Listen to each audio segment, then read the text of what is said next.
Hello everyone, welcome back to another video. So in this video I'll tell you how to fix ghost touch on iPhone. First, subscribe to my channel and hit the like button for more upcoming videos. So let's start the video without wasting any time. So the first step is force restart the iPhone. Press the iPhone's volume up and then down buttons. Hold the power or side button of the iPhone till the app logo is displayed on the screen. Do not release the button on the power option menu.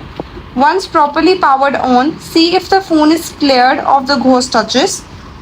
The next step is update the iOS of the iPhone to the latest release.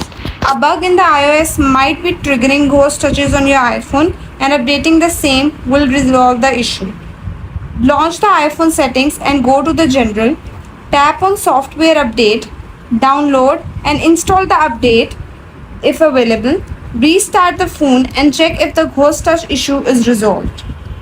So the next step is uninstall Facebook. If ghost touches do not occur in the safe mode, then a third-party app is most probably causing the issue.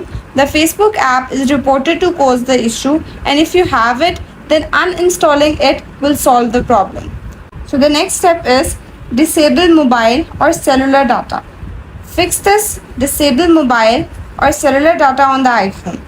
Navigate to settings, tap on mobile data, turn off mobile data on the iPhone, disable mobile data and restart the iPhone. Check if the ghost touches have vanished. So the next step is added accessibility settings on the iPhone. Launch the iPhone settings and go to accessibility. Tap on touch, disable tap to wake and check if the issue is resolved. Also disable the vibration, verify if the problem is solved, and you are done. You will get ghost touches on the iPhone if there is dust or dirt on the iPhone screen or under the screen protector. This can be fixed by removing the screen protector and cleaning your phone screen. I hope this will help you to fix ghost touch on iPhone, and also let us know in the comments below if you have any questions. See you in the next video.